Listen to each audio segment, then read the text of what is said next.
story that we're going to talk about is a man that seems to be very proud to not be a modern man, Stacey. Yeah, it's a politician, Jacob Rees-Mogg, who basically is an MP backbencher, and he has had a sixth child who's called Sixtus, believe it or not. Sorry? Sixtus, yes.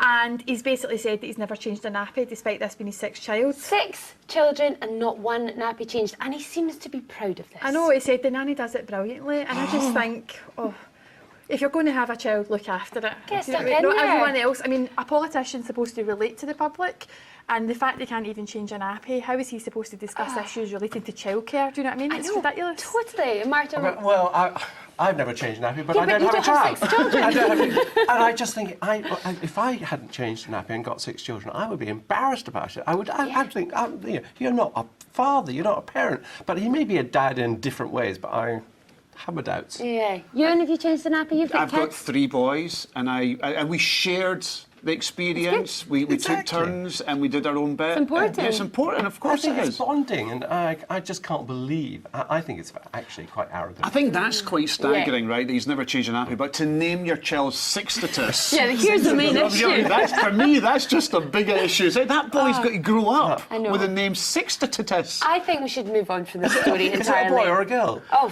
goodness knows. We'll move on, because there's a story that I really No, like. she doesn't change a nappy. There's a story I like a lot better, and Yes. it's a lovely wee dog. A lovely wee dog. A dog, Tatis, who was looking for a home and is now 135 years old. In and dog is, years. In dog years. And needs to have a home. And I have some friends who've just recently taken on a rescue Yorkshire Terrier.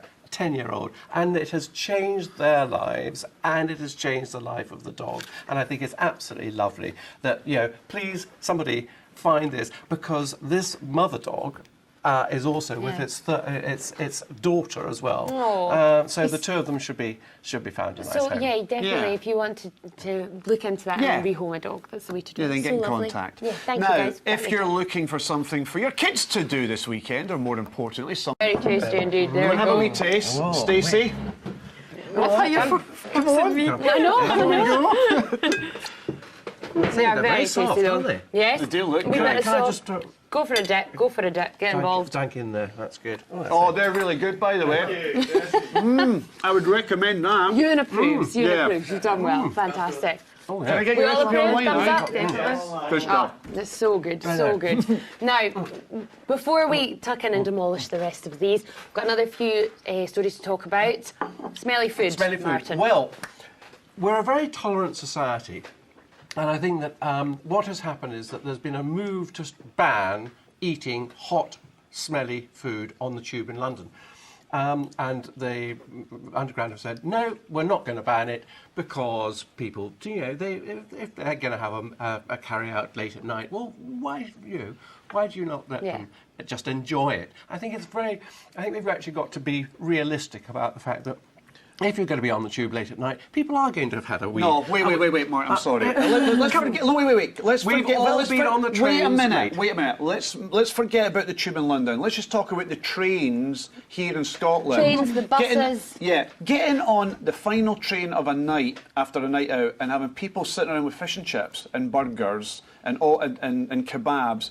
It's disgusting. It is. It's not It's what I would want to disgusting. do. No, And but I think it you've got is. to I would ban it. respect I your would other- ban hot Why food, do we have to smelly ban hot? things? You don't have to have rules. Stacey? I agree. I go on the subway every day, and I've had people bring pasties and chips and etc. onto the subway. At that time in the morning, I don't need that. It's stinking. Yeah. And if you're coming back from Edinburgh, you don't want chips on it, especially if you're hungry. And you maybe had a few drinks in So Edinburgh. your problem is there's no sharing it with you? Yes, I get angry that these people have brought a chip in. I don't have any. But I think it that you should just be have to banned. respect other people. No, Well, you're not. Why do we have to always make but rules Martin, for you're everything? not respecting anybody if you're bringing in a fish and chip supper to the train and you're sitting next to someone on that train. That's not respecting other wouldn't do people's it. wishes. I wouldn't No, I'm do it, not but saying I'm you. not- I don't think it's that disrespectful. I though, think it either. is. I I think genuinely there's worse you could do.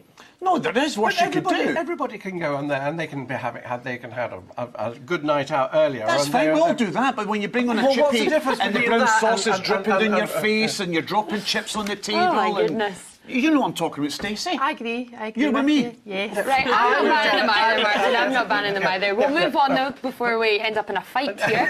And we're going to talk kilts. The guys are wearing them in the kitchen, obviously. indeed. But we have got a kilt maker. That's right. 20,000 kilts she's made. I wonder if she made mine. I've still got my kilt that I had at school. That's amazing. It has been let out a wee bit over the years. But it's quite impressive, that kind of number of kilts. She's had a passion for her life to do this. I mean, she's been doing it since the 70s, and she was going to join the army, but it didn't work out for her, and now she's making kilts. But I think it's such a huge thing, especially with like TV shows like Outlander doing so well. I think people are just really into the whole Scottish thing and the story and the doing it kilts. by hand as well. Just doing it by hand.